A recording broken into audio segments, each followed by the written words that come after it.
Hi friends, எல்லோருக்கும் வணக்கம். அன்பு ஒன்றே அனாதை சேனலிருந்து அம்மா உங்களை சந்திப்பதில் மிக்க மகிழ்ச்சி அடைகிறேன். இன்றைக்கி பள்ளி விழும் சகனங்களை பற்றி தான் பார்க்க போகிறோம். பொதுவாக நம்ம ஏதாவது பேசும்போது பள்ளி கற்றுனா என்ன சொல்லுவோம்? இது சத்தியம், இது உண்மை அப்படின்னு சொல்லுவோம். உண்மையிலேயே பள்ளி சத்தியவான் தாங்க. பள்ளிக்கு ஒரு துன்பம் நேரும் போது தனக்கு தானே வாளை அறுத்துக்குமா. அதோட வால் துடிச்சு இருக்குமா. பள்ளி சாபம் கொடுக்கறதுன்னு சொல்லுவாங்க. பள்ளியை நாம் தொடவே கூடாது, பள்ளியை ஏதும் பண்ணக்கூடாதுன்னு சொல்லுவாங்க.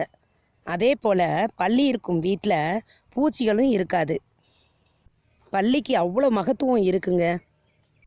இடது வலது சொல்லப்படுற நம்ம பாகத்தை ரெண்டாக பிரித்து சொல்லப்படுதுங்க. பள்ளி நம்ம மேலே விழுந்தால் நமக்கு என்ன பலன் கிடைக்கும்னு சொல்லி நம்ம முன்னோர்கள் நமக்கு சொல்லி வச்சுருக்காங்க.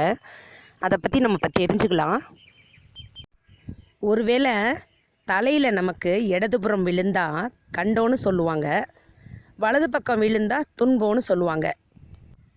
அதே மாதிரி வலது கண்ணில் விழுந்துச்சுன்னா அதை பீடேன்னு சொல்லுவாங்க. இடது பக்கம் விழுந்தால் அது நோயின்னு சொல்லுவாங்க.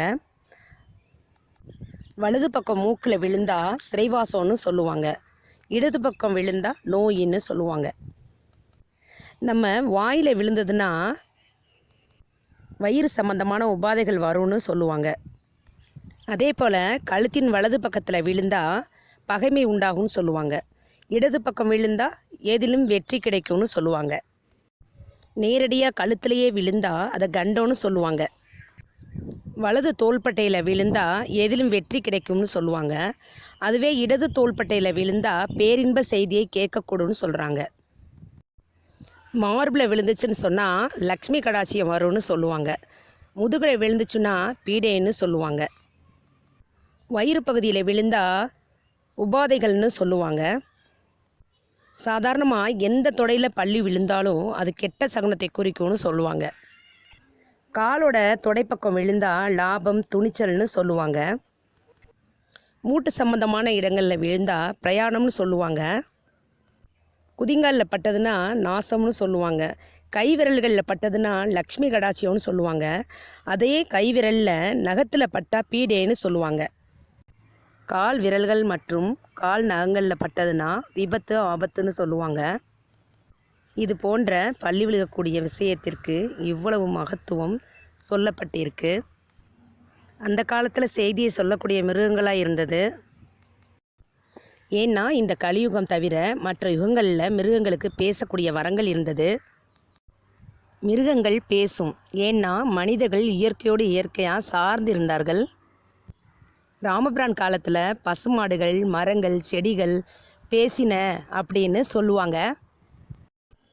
அந்த மாதிரி இறைவன் இயற்கை ரூபமாக பிரதிபலிக்கிறார். இயற்கையோட புரிதல் நமக்கு ஏற்பட்டுச்சுன்னு சொன்னால் இயற்கை நம்மிடம் சொல்லும் அனைத்து சகுனங்களையும் நம்மால் புரிந்து கொள்ள முடியும்.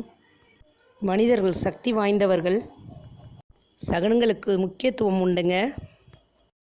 மிருகங்களும் பட்சிகளும் நம்மிடம் ஒவ்வொரு நிமிடமும் பேசிக்கொண்டே தான் இருக்கிறது.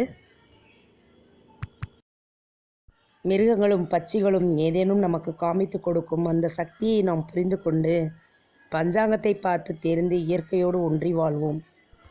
இந்த வீடியோ உங்களுக்கு பிடிச்சிருந்தா லைக் பண்ணுங்கள், ஷேர் பண்ணுங்கள், சப்ஸ்கிரைப் பண்ணுங்கள். மறக்காமல் பெல் பட்டனை கிளிக் பண்ணுங்கள், கமெண்ட் பண்ணுங்கள். வாழ்க வளமுடன், வாழ்க பல்லாண்டு. நன்றி, வணக்கம்.